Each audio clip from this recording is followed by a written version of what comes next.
fire drills. So if the alarm activates, please leave the building in an orderly fashion near the nearest fire exit.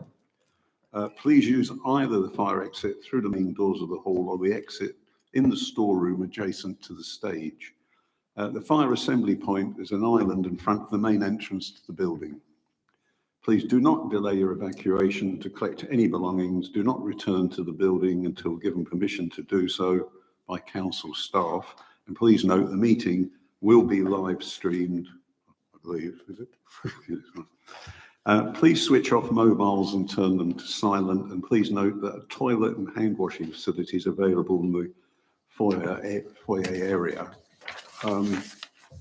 Members of the public and press, you can, of course, you're entitled to film or take photographs during this meeting, but I must emphasise this should be done without disruption to the meeting and can only be done from a designated area. I don't believe we have anybody doing that. Can I please therefore ask anyone to raise your hand clearly in the air if you wish to take photographs or film this evening? Members, there's a need to use microphones during the meeting. I invite you to speak. Please speak clearly in the microphones in front of you. Microphones are needed for the hearing loop and the live stream. Members, voting will be done by a show of hands in line with the Constitution. I'll ask for a show of hands and then for and against recommendations, and we'll also ask for a show of hands for those wishing to abstain from voting. And now we have item 1, or agenda item 1, apologies for absence. We got any apologies? Oh, Councillor Leslie Butcher. Sorry. Councillor Wootton substituting. Councillor Wootton. Oh, Councillor Wootton is substituting. Welcome. Right. Any non-members attending? That's Councillor Stanley. The next item is the minutes of the meeting held on the 4th of July 2023. Anyone got any questions or issues about the minutes? So those minutes are noted. Thank you. And now item 5, to receive declarations of interest. Looks like they're all none. Item 6 is the 2022-23 financial outrun draft financial statements, which are unaudited, to consider the report of the interim director resources summarising the overall financial outturn position for the financial year 2022-23, which members have got copies of the report. And I'll hand over to Tim Willis, Director of Resources. Thank you. Thank you, Chair. Yes, as the Chair highlights, these are the draft accounts for 2022-23. So sometimes they're called actuals or outturn. It all means the same thing. And it's for the last year. These were published on the Council's website 3 months ago. And they are still subject to audit, so they're draft accounts or unaudited accounts.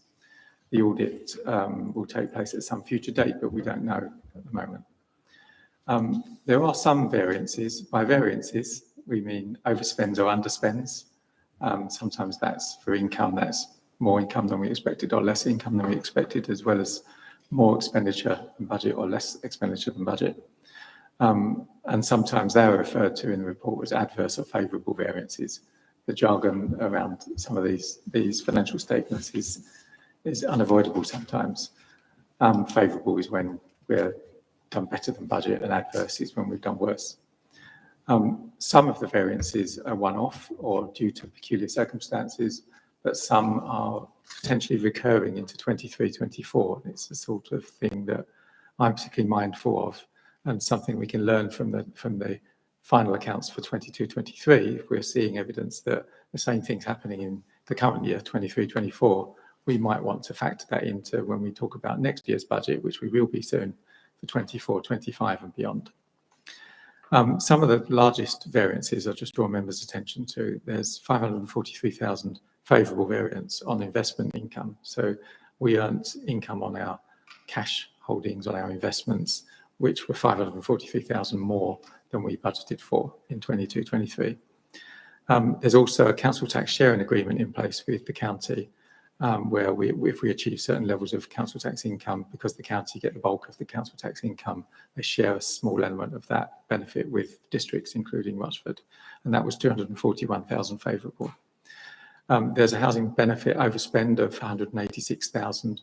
We can't really do much about that. We pay out benefits and receive subsidy, and that's largely controlled by government.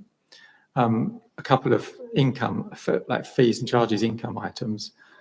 Planning fee income was 108,000 adverse, so we failed to achieve our target income budget for fees and charges for planning fees, and we overachieved on car parking. We generated a bit more income, but we also made savings on repairs and maintenance in car parking and consultancy to the tune of 258,000.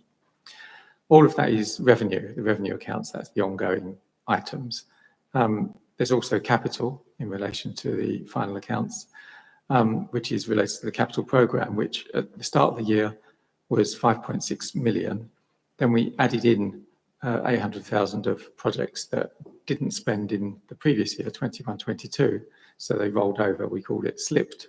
The projects slipped, so they didn't spend in 21-2, and they were agreed that they would be carried over into 22-23, which effectively added to the size of the programme. So it was 6.4 million, the capital programme. The actual spend against the 6.4 million was only 3.8 million. So we were 2.6 million under what we planned to spend. And we can look into the details of that if necessary, but I think most people know why that would have been the case. We thought we'd start spending on the ADP, for example, and we didn't. But there were a few other more smaller relevant items. I'm happy to try and answer any questions people have, or take them away if there are questions of detail in relation to the accounts, and get back to members afterwards. Thank you.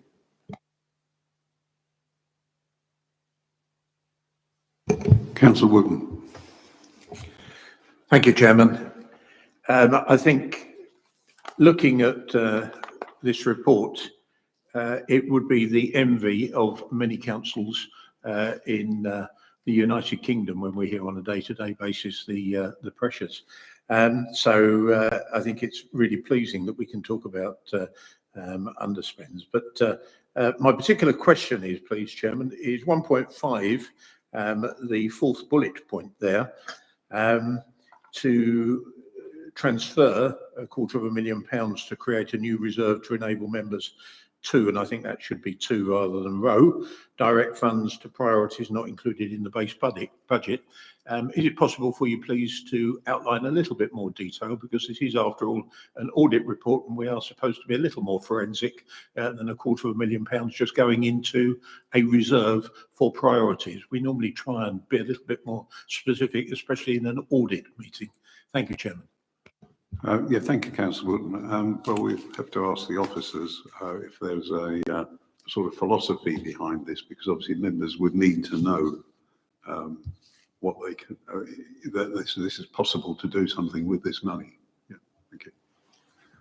Yes, thank you, Chair. I think it's probably true. If we were thinking about the budget for 24/5 and there was a proposal to set aside £250,000 for something, there'd be a lot of scrutiny over whether or not that was appropriate and a priority over something else, because there are always demands on when we set the budget, which is a legal requirement. What this is setting aside some of the underspend to put into a reserve. So in that sense, it's not an active spend. We haven't spent the money, we've just put it into a pot, and it's sitting there to be used if it's needed. And for it to be used, there would have to be decisions made by council, or at least executive, in order to be able to use that money. So there would still be an element of transparency about the spending of the money, and obviously the transparency on setting aside the reserve is in the published accounts. In terms of the sort of justification for it, in light of the, sorry, there's a fly keeps passing around me. In light of the new administration, in a lot of cases around the council, around the country, when there's a new administration, there's a demand for spending on specific items that may need pump priming, for example, as well as stopping things because it's a change in political control. And at that time, it's wise, if there's sufficient funding, to set aside some funding to allow for that, rather than to have to deal with it as and when it arises, or just say no to everything, which was the philosophy behind setting aside 250,000 of the reserve. If we hadn't done that, we could have put it into a reserve which would have been another earmarked reserve, which could have been something like a funding volatility reserve, in case we get our guesses wrong on funding and we needed it, or even in an investment reserve, which we set aside mainly to fund the capital programme.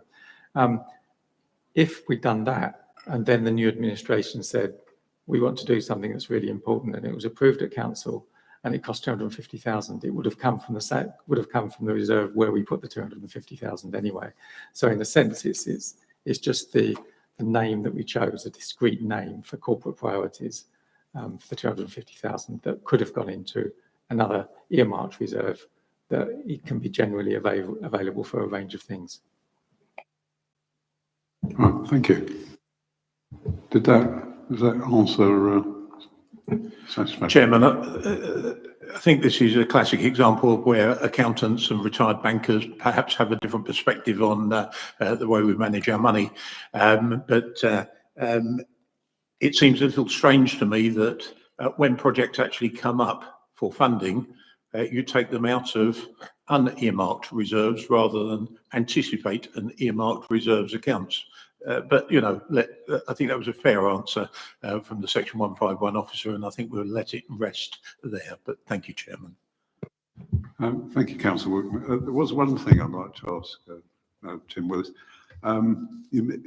In discussion with you, you mentioned that the way the accounts are presented in this form of report in the Brentwood, for the Brentwood Council, is simpler and clearer, and we could actually benefit from that sort of changes. Is it possible to, obviously after this meeting, to circulate a document that just gives an idea of what that would entail and what it would look like? Okay. Thank you, Chair. I would probably have phrased it that there are accounts presented by other councils across the country that provide greater clarity over the outturn position than the ones you have before you tonight. And that is a product of them being produced in the way that they always have. And I didn't take the opportunity to present these differently after I arrived, before these were published. And they can be done better, I think. There's some things in there that I think are a little bit confusing if you dig into the detail. And one of the important things about publishing accounts on our website, as well as for scrutiny in front of us tonight, is that there's enough clarity to the average reader to be able to understand, so they can comprehend and then challenge if necessary. And I feel that we could do a bit better in that regard. As regards Brentwood, I think, and we were having this conversation earlier, Chair, there are things, because I'm Section 151 for both councils, the two heads of finance talk to each other. They both report to me, we meet regularly, and we compare notes. And there are often things that Rochford do that Brentwood don't, and vice versa.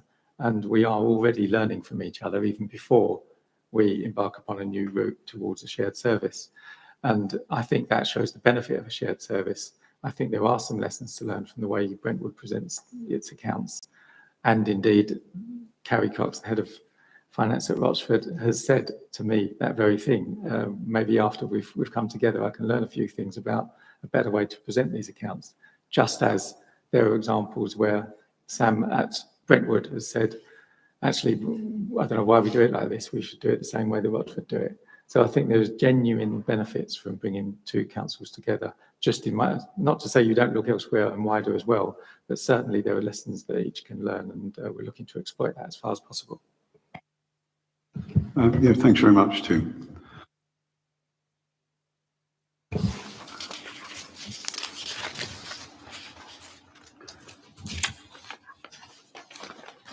Looking at this, are there any other questions? That's the main thing. So really, this is for us to note this report. So members, is it noted? Noted. Thank you. And then we can move on to item 7, the Q1 Internal Audit Progress Report. To consider the update report of the Audit and Counter Fraud Manager on the work of the internal audit team and progress made against the annual audit plan for 2023-24. Thank you. And that's being presented by Mr. Porter. Thank you. Thank you, Chair. If I can ask members to turn to page 7.6 of the agenda pack. So in terms of delivering progress against the audit plan, we're making fairly good progress against the plan. We've actually completed 3 audit engagements for the period, fly tipping, homeless reduction, and an audit of community safety partnership. In addition to those 3 audit reviews, we also completed initial testing in relation to the housing benefit subsidy claim. That's work we undertake on behalf of the external auditor. This is a significant piece of work in terms of audit resources. It takes approximately 20 to 30 days to undertake that piece of work. We've now completed that piece of work. It's now with Revs and Bens for a sanity check as such, and then it'll be passed on to external audit for final check and to confirm our work is suitable. In addition to that, we have a further 2 audits out at draft report stage. And in further to that, we are started work on a further 4 audit reviews. So we are making quite good progress against the audit plan to date. There are, however, a couple of changes we're looking to make to the audit plan for 23-24. These are reviews in relation to the asset development programme and also the strategic partnerships. The reason why we're looking to postpone those audits until next year is in terms of strategic partnerships, a bit too early on in terms of the project life cycle. It's a 2-year project life cycle, and a number of service reviews are still ongoing. So it's a bit early for us to come in and look at it and look at the possible benefits from this strategic partnership, because there, as I say, there are a number of ongoing service reviews, and it's too early on to identify whether the benefits have been achieved or not. Also, in relation to the asset development programme, again, there's changes in terms of that programme. So again, it's too early on to look at that programme until those changes have been agreed. So in agreement with the Section 151 officer, we're looking to delay those audits until next year. What's new for this progress report is I've included a copy of the audit plan. So what members can also see is track progress against each audit. That tells you what audits we're currently undertaking, what progress we're making, where we're at. So that gives you a snapshot for every audit in the plan, where we're at. So I thought it might be useful for members to take a look at that so you can see where we're at in terms of delivering the plan.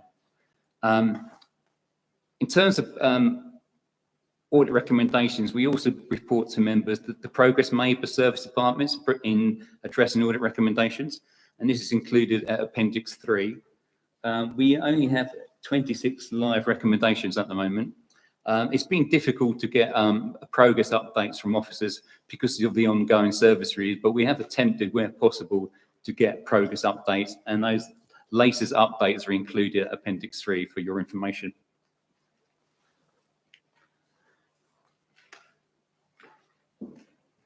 In terms of counter fraud work, this is undertaken by the Revs and the benefits section, and they report on this separately.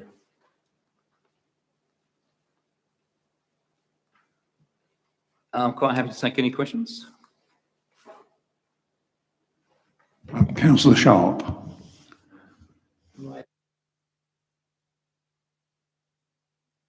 Thank you. I think the progress of the audits is good, pardon me, and they seem to be carried out very diligently and efficiently. It's what they reveal that concerns me, because there doesn't seem to be a lot of progress from the audits in 21-22 and 22-23.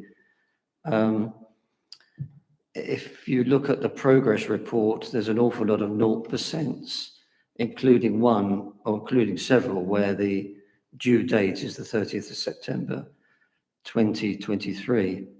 We're just over a third of the way through the council year. It just seems a little bit concerning to me.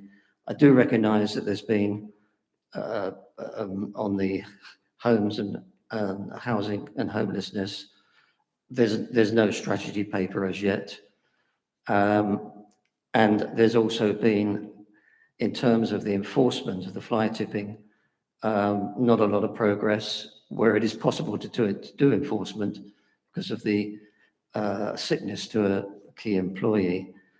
But this sort of suggests to me that there's either or both of a huge stretch to a number of key employees, they're overstretched, or that there's a shortage of bodies.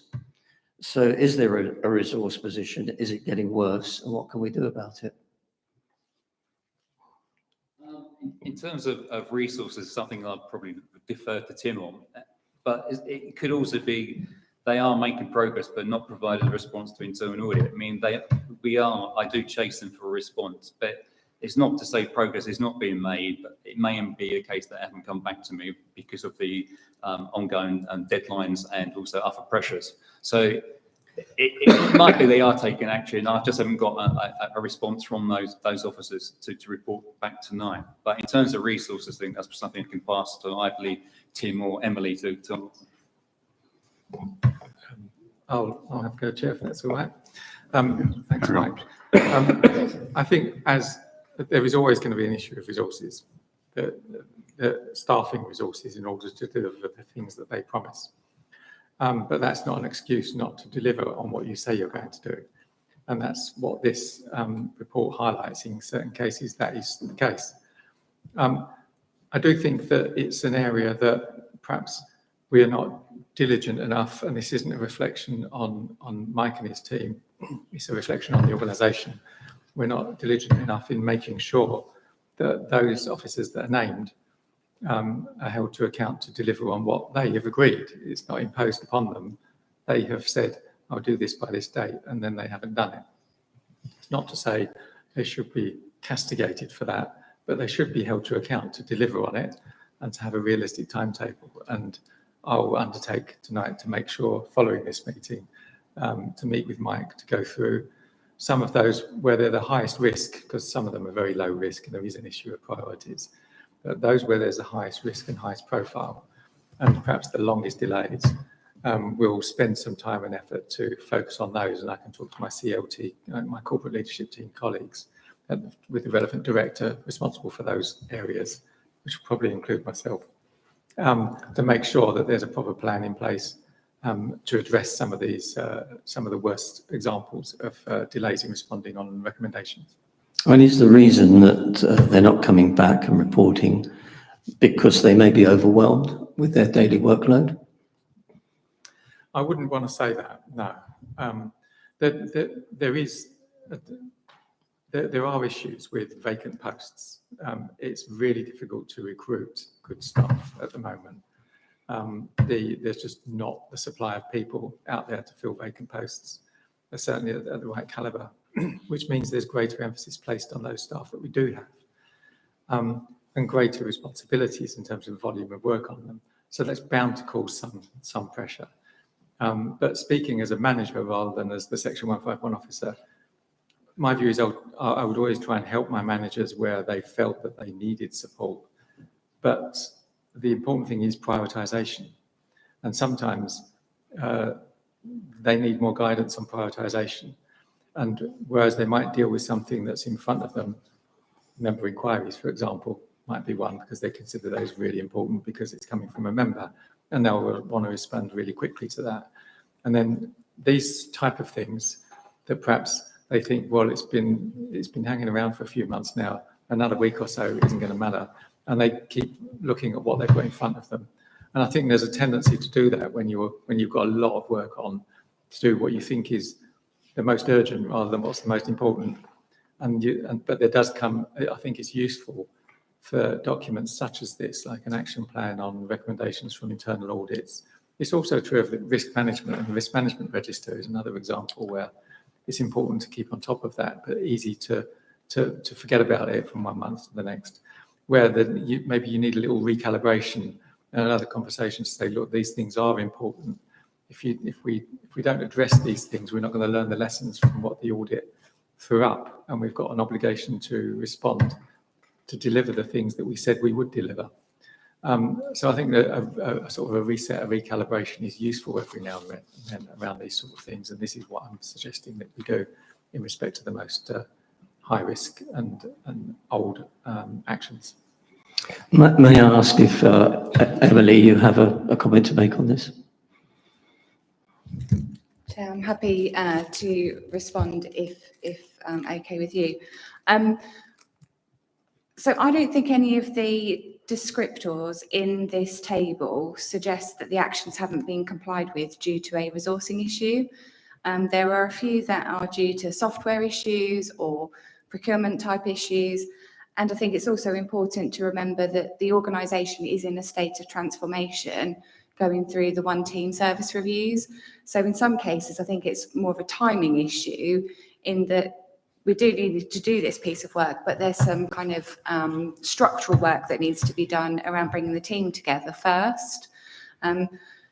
Just in terms of that piece around resources, I'd echo a lot of what Tim has said, and I'd also just report to members that as a corporate leadership team, we do look at performance measures across the organisation.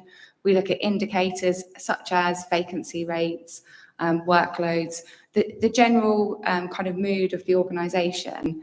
And I would say that right now we don't have any major concerns reported to us about resourcing or officers feeling overwhelmed, in your words, Councillor Sharp. So please be assured that we would carefully monitor that, and we would identify that and respond if needed.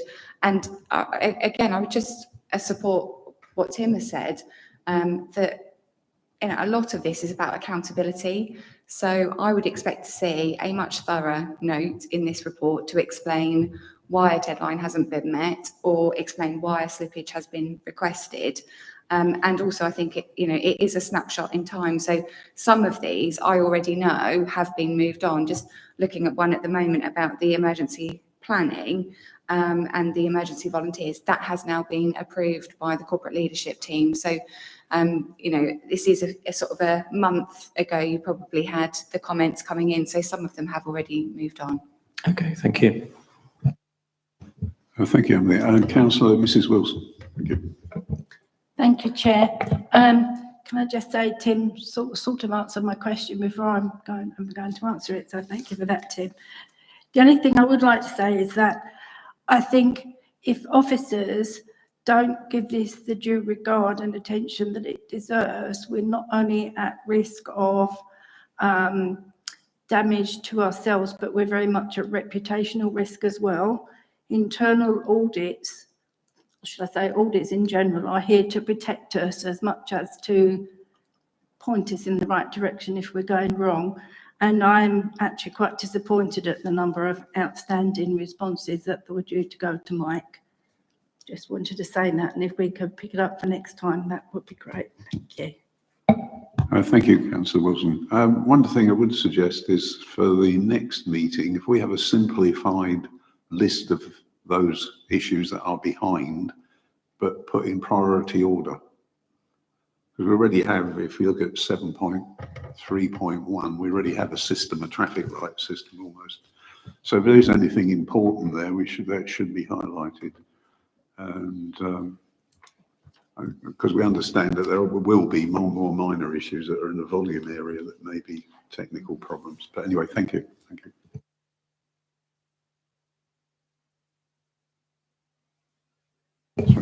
Sorry about that. Councillor Mrs Gadsden. I'm not sure who I'm addressing this to. Perhaps to Emily.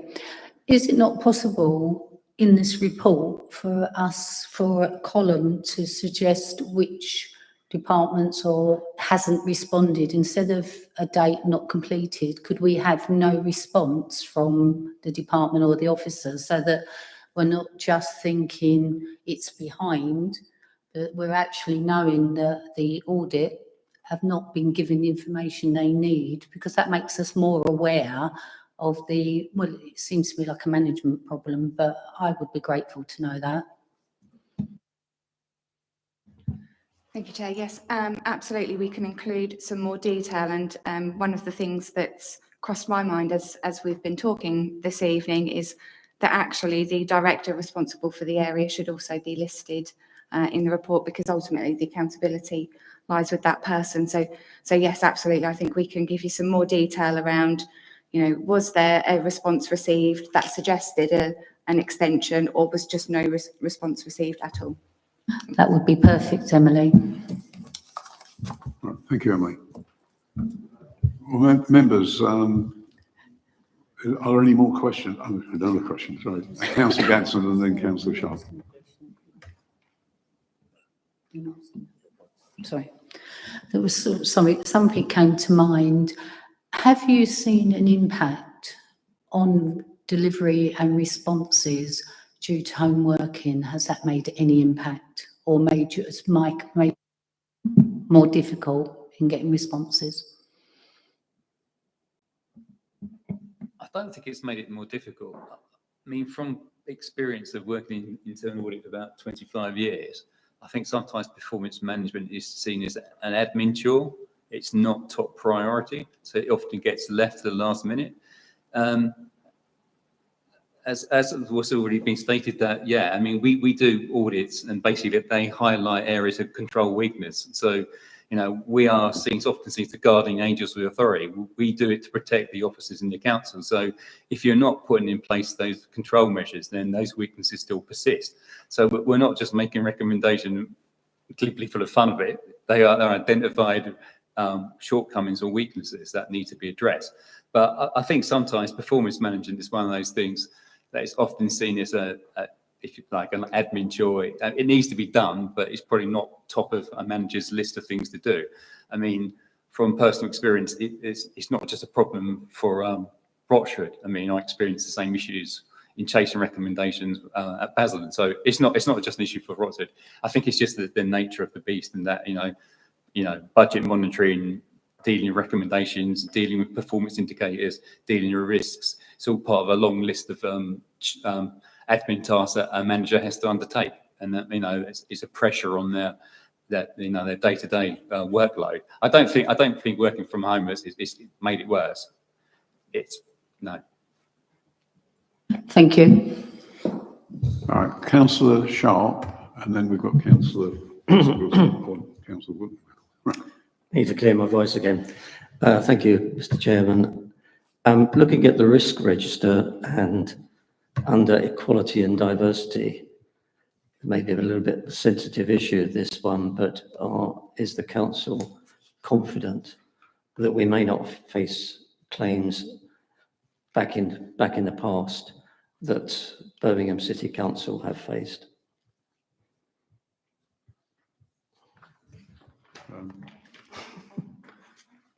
Is it Tim who can answer that? I'll have a go. Not because I'm an expert on equal pay claims, but only because it's at the front of my brain. I have contacted Nicola Mann, who's the HR director for both Brentwood and Rochford, and asked her today or yesterday if there's any exposure. She has already briefed CLT to say she thinks that there isn't a significant issue, but I am very conscious that as a Section 151 officer, I would want to make provision for any potential risks and contingencies and weigh those risks and factor in a level of provision that I thought was appropriate. Normally, we'd put that in reserves, create an earmarked reserve, quantify it in money terms, and then set up a reserve and then put it away just in case it happens. So that's what I've asked my colleague to tell me, sort of what's the worst case scenario for Rochford, and then weigh that up after discussion and decide whether or not it warrants in adding a reserve to set aside to provide the protection in the council from something happening. You don't want to do that to an nth degree, because you'll see risks everywhere and you'll end up not having any money because you'll have put it all away for things that may never happen. But it's a judgment call. But that's one of those things that's on our radar, and I will be picking that up as part of this year's finances, but in particular looking at towards next year's budget and the level of reserves that we've got to play with next year. Right, and Councillor Stuart Wilson. Thank you, Chairman. Following up from the point that Councillor Gadsden made, I've got some sympathy about getting people to fill in returns and chasing them up for that. And in organisations that I've worked for in the past, to overcome that, what we did was we put those returns as part of the annual reporting cycle on individuals. And I don't know whether that's done or whether that's something that could be done. Emily or Tim? Thank you. I think I'll take that one, Chair. It's certainly something that should form part of the regular one-to-one conversations that managers have with their staff at all levels throughout the organisation. And we do monitor team performance indicators and personal performance indicators. So if this aspect isn't being picked up specifically in those conversations, that's something that at CLT we could suggest to the directors and the managers thereafter, that they're having those conversations about this kind of performance area in particular. Right, thank you. And now it's Councillor Wooden. Thank you, Chairman. Councillor Sharp, along with others, have sort of set my mind ticking in terms of coming back to productivity. And I've never quite been comfortable with the fact that we have some reasonably absolute productivity measures in place to measure output by. I'm absolutely convinced that pretty well all of our staff, because, you know, I'm not naive enough to realise that human nature plays a bit of a part, but let's say all of our staff work very diligently. And I believe that there's many working way beyond the call of duty. But there is a welfare issue here in terms of making sure that responsibly we are aware of any issues.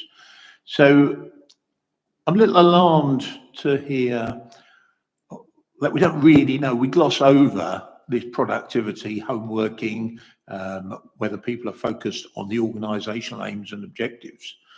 Because I think people genuinely will come in and they will give an honest, what they believe is an honest day's work for an honest day's pay, and are very sincere. So there is absolutely no criticism. But is it focused in terms of the organisation aims and objectives? And I think it's a real, there won't be an answer tonight, but I think it's a real bit of focus that needs to be given. First of all, to have a more absolute theoretical view of what we expect productivity to be, because if someone is doing more than that theoretical, we need to review that standard to see A, whether the standard is right, or whether to achieve that productivity, someone is actually working all the hours God send, and they ought to be given welfare advice on not working quite so hard, because a lot of people want to exceed their targets. So I think there's a little bit more refinement that needs to go on in terms of productivity, home working, and I think it just needs to be a little bit more work done to give us confidence, and it's not in any way reflecting on the diligence of our people. I believe for a relatively small workforce, all the services that we cover, they do an absolutely splendid job. So it's not, you know, making any criticism, but I think as managers and directors, we ought to have a much better handle on productivity, so that there is a much more clearly understood standards of expectation of the organisational aims and objectives, and also people's performance against those standards. Thank you, Chairman. Thank you, Councillor Wooten. There's one comment I will make. When I was, you know, get the violin out there with the Met, we had a manager or staff meeting with middle managers, like a round table every month, and what was on target was above average, on the average line was green, and what was in the red area, I didn't mean to say we were going to torture the people who are in the red area. We needed to know what they needed. Did they need training? Did they need more help with something? So we actually performance managed that group that way. So what I suggest is perhaps a kind of a report on that issue. If we get that to the audit committee, I don't know if it'd be annually probably, because here we've got the data, but it's kind of in a big table. It's you can't move it around easily as this in this format. And we could do that, and then that makes it very transparent and hopefully would show up any problems. And if anyone is stressed out, then that would, would be good for the staff as well. Thank you. I'll just add one thing. I mean, I suppose homework has made my life and working my team a bit more difficult, because when everyone's in the office, you could actually walk up to their desk and ask them some questions and sit there until they gave you the answer. So now where you've only got email exchanges or Teams, it's a bit more difficult because they can choose to ignore you if they so wish. But when you could walk into their office and sit at their desk, looking into their eyes, say, I need some updates now, it felt a bit easier. So I think it's become a bit more difficult, but that's home working. We have to face reality.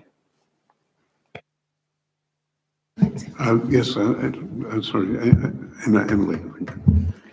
Thank you, Chair. I just wanted to make a few comments just initially in response to some of the points that Councillor Wootton made. And I do think this is a broader conversation, and there has been in the pipeline for some time a briefing by the Head of Paid Service on all matters staffing. So I'd really like to get that booked in as soon as possible, because I think it will pick up on some of these emerging issues. But just by way of some assurance about some of our kind of processes around performance management, every service in the council has a service plan now with objectives, key performance indicators, risks, and things like contracts that are due for renewal and that kind of data about kind of operating the service. That stems from the priorities that have been set by yourselves as members.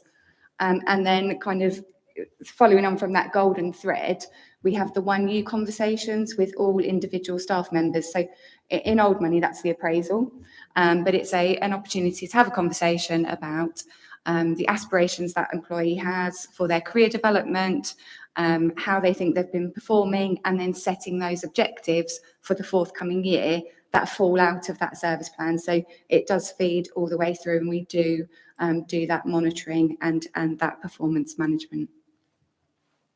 Thank you. Thank you. Councillor Gedson. Sorry, Emily, can I just ask you the old appraisal review, I'm not sure what you called it now. How often does that take place with each member of staff and then reviewed? Yeah. So we've just passed the deadline for the kind of annual conversation. So the biggie, if you like. And then what we're sort of saying to our managers is that it's really for them to manage how frequently those kind of more formal interactions take place. But we would expect every member of staff to have a contact where you can kind of share personal issues with your manager on a monthly basis. And it may be done in different ways. So if you've got a very large team that's perhaps based in the field, it might not be that you can get a kind of in a room and have a meeting once a month, but there will be other ways for that manager to engage with those staff members on that very regular basis.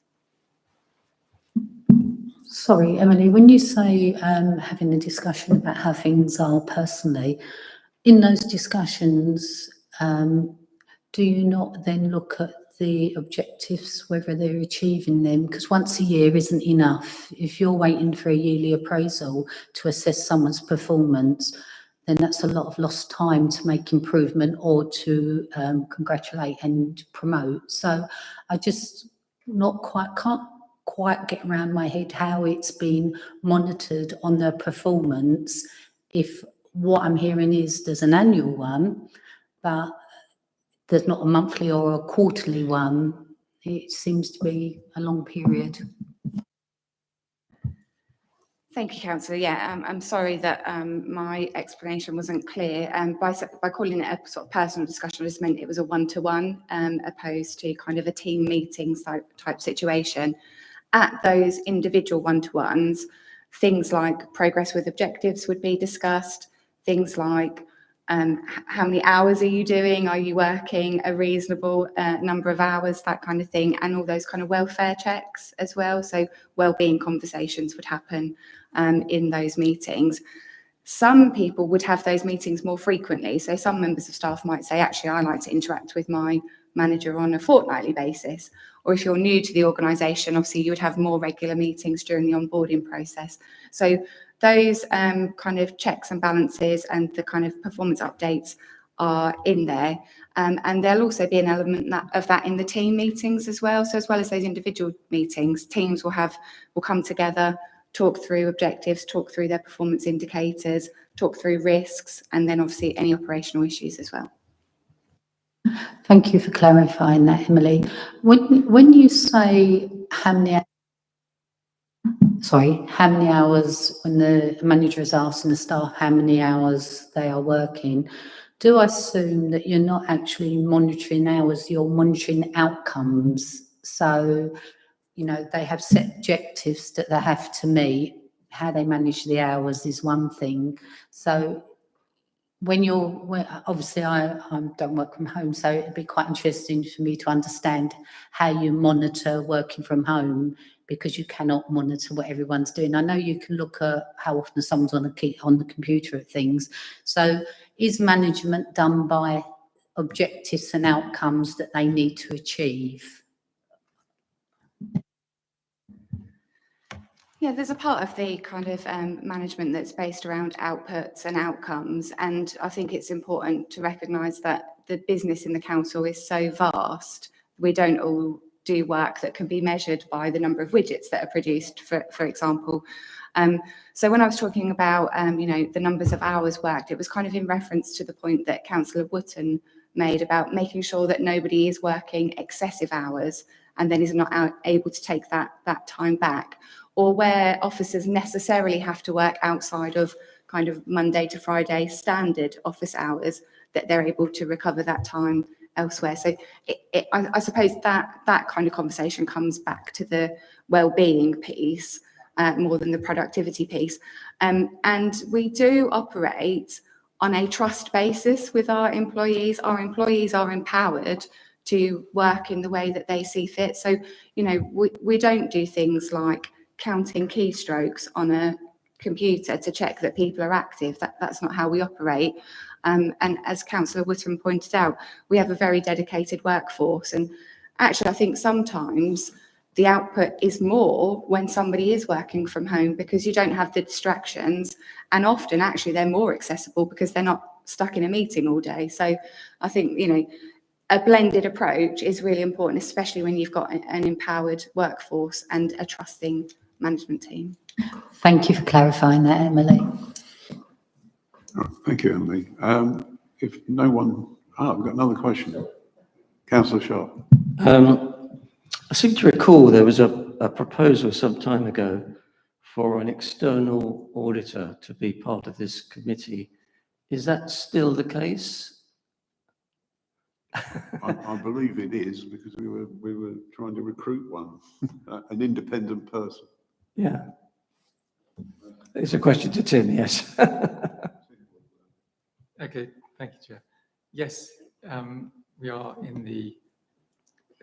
we have the intention of implementing the council recommendation that came from this committee to appoint an independent person to the committee. Yes. That's been with me, and I've not instigated that in consultation with the chair and vice chair. I think I'm duty bound to do it. The plan is to start a recruitment campaign fairly soon. I say fairly soon because Brentwood are doing the same. The Brentwood Audit and Scrutiny Committee want an independent person, and they approved it last night. It has to go to their council first, but my intention is, because I think it could be quite challenging to attract people to perform the role, if we do a recruitment campaign for both at the same time, we could end up with one for each, or we could end up with one that does both. They could do both. So it just might increase the scope to attract people to perform the role. But there has been a bit of a delay in actioning that task, but it is still in hand, and I'm expecting to start doing that as soon as Brentwood Council have approved it. Then I can, and the job description is identical for both Brentwood and Rochford, independent person. So we can have I can manage a single recruitment as long as the two chairs are happy to potentially work together on that if there's somebody that wants to do both. Thank you. I mean, I assume that there will be a consultancy agreement with a pretty strong confidentiality provision. Yes, there is, and to all intents and purposes, they're bound by the same rules as a councillor when they're at Audit Committee. Thank you. All right, thank you, Tim. The members, if no other questions, we have to note the content of this report. Is it noted? Right. Now we can move on to item 8, which is the exclusion of the press and the public. I don't think we've got any public. Do we have to agree that the press and public be excluded from the meeting, the remaining business on the grounds that exempt information as defined in paragraph 3 of part 1 of schedule 12A of the Local Government Act 1972 would be disclosed? Which brings us on to item 9, which is the contract award review. You need to ask for approval.